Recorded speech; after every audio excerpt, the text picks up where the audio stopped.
ভয়াবহ আকার ধারণ করতে পারে ডেঙ্গু। হাম ও ডেঙ্গু পরিস্থিতি নিয়ে সবশেষ জানাতে রাজধানীর মুগদা মেডিকেলে রয়েছেন ফেরদৌস রহমান। ফেরদৌস জানাবেন, হাসপাতালে যারা ভর্তি আছেন তাদের বিষয়ে চিকিৎসকরা কি বলছেন?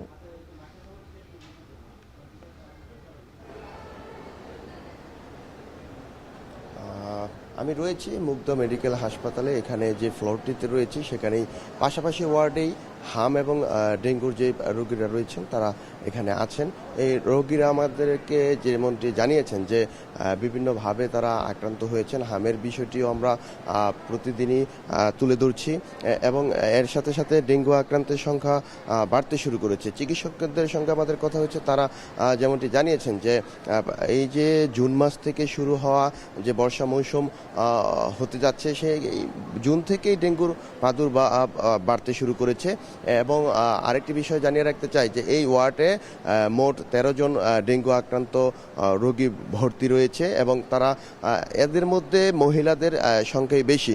তো চিকিৎসকরা আমাদেরকে যেমনটি জানিয়েছেন যে পরিষ্কার পরিচ্ছন্নতা যে একটি বিষয় রয়েছে সেটি আসলে মেনটেন করতে হবে এবং বাড়ির যে আশপাশ রয়েছে সেগুলো পরিষ্কার পরিচ্ছন্ন রাখতে পারলেই এই ডেঙ্গু থেকে অর্থাৎ এডিস মশার যে জন্ম সেটা থেকে তারা রেহাই পাবেন। এবং বাড়ির যে আশপাশের যে ঝোপঝাড় রয়েছে এবং জমে থাকা যে পানি, বিশেষ করে ডেঙ্গু যে এডিস মশা জন্ম নেয়, জমে থাকা যে পানিগুলো রয়েছে সেগুলো পরিষ্কার রাখতে হবে নিয়মিত। তাহলে তারা স্বাস্থ্য সচেতন হওয়ার বিষয়টিকে জোর দিয়েছেন।